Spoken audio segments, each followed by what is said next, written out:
Is your debt causing you sleepless nights? Knock your debt out with Debt KO. And your debt won't be the only thing keeping you up at night. Debt KO, free, impartial advice on all your debt.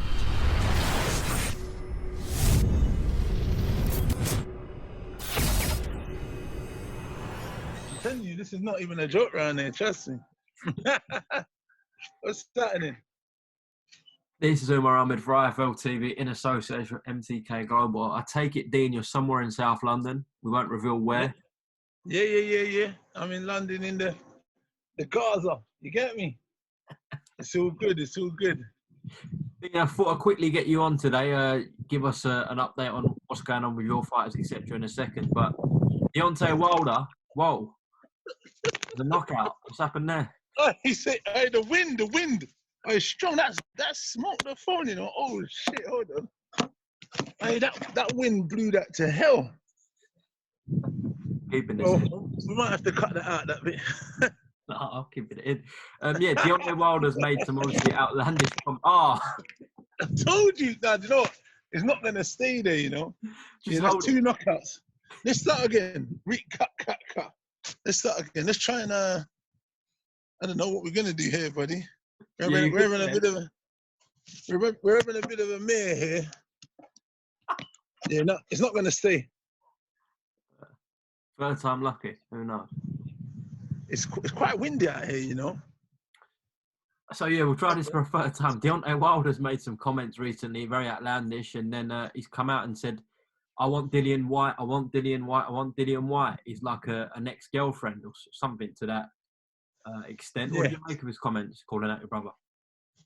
Well, do you know what? What we must look at is Deontay Wilder has said some outlandish stuff recently. You know, about how he lost, why he lost. Fury cheating, the costume, my shoulder, my coach, he drugged me, and many other things. You know what?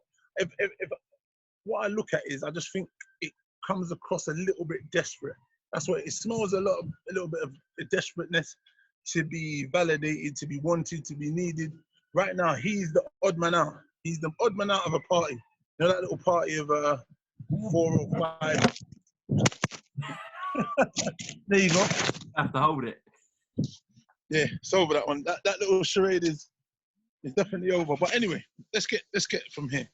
I mean, I think what's going on here? Sorry.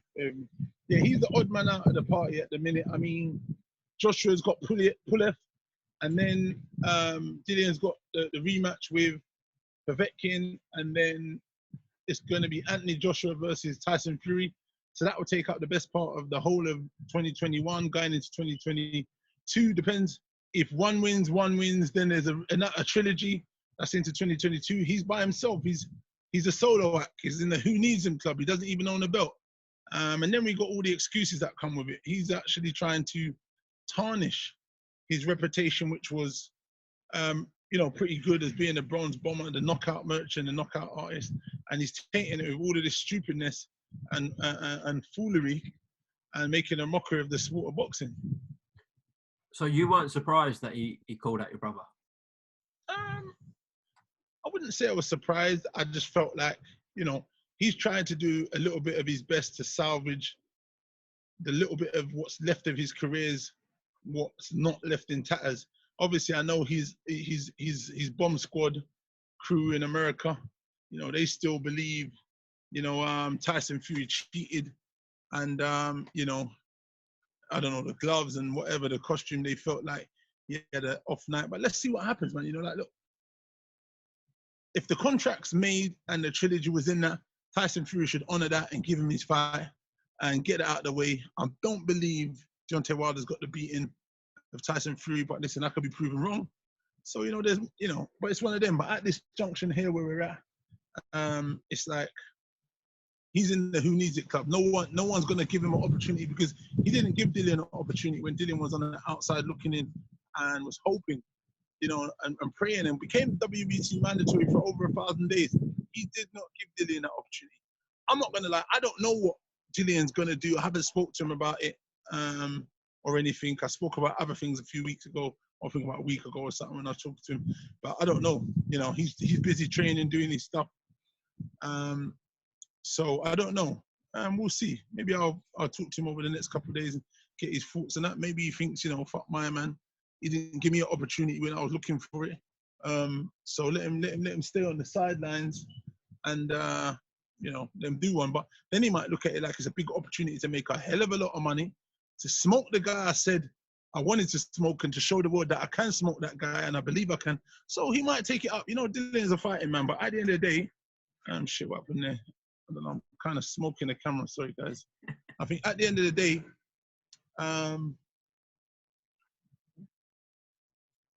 sorry. I said at the end of the day, he's got a big task ahead of him anyway. Still, he's got Povetkin too. He's got a big rematch, and you know, he's got it all to do in there. You know what I mean? As we saw. So you know, January the 30th or one of them days, whatever Eddie Hearn said, something around there. So yeah, I mean, there's a big road ahead. Once he gets past that, and he definitely can't overlook that fight, then you know, we've got to look what's in the future. But I mean, it's an amazing fight to be on the cards, to be honest. But yeah, again, it's just down to him and his team what they decide and think to do, you know. Well, he made some comments to Sky Sports today, Dylan, saying that he's going to have to dance to his tune. Wilder's going to have to dance to his tune. But as you said, he's got a massive fight with Alexander Povetkin. All that matters at the moment is Povetkin Whyte too. And I'm sure we'll talk about that nearer the time, Dean. But just give us an update on what's going on with your fighters and the music side of things as well. I don't know. Where's this bloody thing? I can't even. There you go. I got to change hands, man. You know, holding this thing is not good for my arms. I was doing a bit of boxing today. You know, things are okay. I mean, you know, it could be better in terms of like the times we're in. Opportunities are very slim and rare. I had a guy that was meant to maybe go on an ultimate boxer that tournament, super middleweight, but then when we checked him out, he was quite heavy. And it was like 10 days out. You know, a lot of the guys who are getting opportunities, they've got to stay ready and kind of be in and around the weight to fight. And that's what's happening, you know. And then I've got other guys who I've been trying to see if I can get fights for them. And, you know, most of these promoters are going to be putting on the boys that are signed to them, the boys that have contracts, and they've got obligatory matters to say, well, you know, I've got to get them out. I've got to get them out a certain amount of times a year. So it is a bit difficult to get some of the boys on. But I'm just working on a few things. I'm hoping December, I've got in about a month, I might have something. In the next week, I should know 100% if I've got something. But, you know, I've got to go and do my own things because it's like, it's a bit difficult times right now for the boys to try and get people on and out and around and stuff. So just working, man, you know what I mean? So I'm just kind of need to try and look for that old Eddie Hearn to see what he's up to. I know he's here, there, and everywhere. Eddie, I'm coming for you. You know, like, so I'll be looking for him shortly to try and see what's going on. But I mean, look, it's quite weird. If you know what I've looked at, I've seen a fight just been made. I think it was yesterday with Jezza Smith against a guy with the tattoos at super middleweight. And I was doing an interview earlier, and I was talking about it's quite weird because Jezza Smith is a welterweight. He fought the Black Thunder at 160.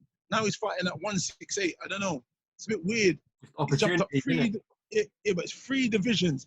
What chance is he really giving himself? Is he actually fighting as a man who's got, you know, the same desire to get something out of his career, or is he just taking any opportunity to make money to feed his family? There's nothing wrong with that one.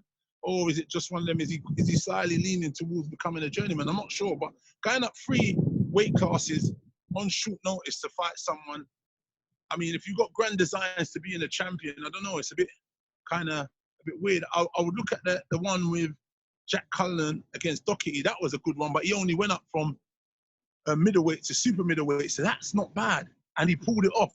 And that's what it's all about, I guess, you know, taking your chances.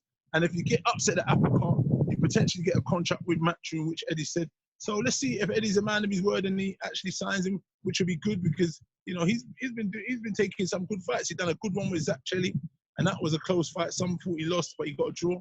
So I mean, like, sometimes taking your opportunity when it comes is a good thing, and then sometimes doing it if it's the detriment of your health and dangerous, it's probably not worth it. And you might as well sit it out, train, and come back next year when everything starts to unfold and the smaller shows come back. But I mean, let's see, man. Boxing is about risk sometimes, you know what I mean? But it's risk to reward ratio, so we got to be sensible. But I mean, there's some good fights on. I'll be tuning in. Well, listen, Dean, I'll let you put that phone down now. I'm sure we'll have a proper Thanks very much. catch up after Christmas about your brother's fight with Alexander Povetkin. But yeah, thanks for talking to IFL. Catch up soon, all right? Thanks as always, guys. Take care. Is your debt causing you sleepless nights? Knock your debt out with Debt KO. And your debt won't be the only thing keeping you up at night. Debt KO, free impartial advice on all your debt.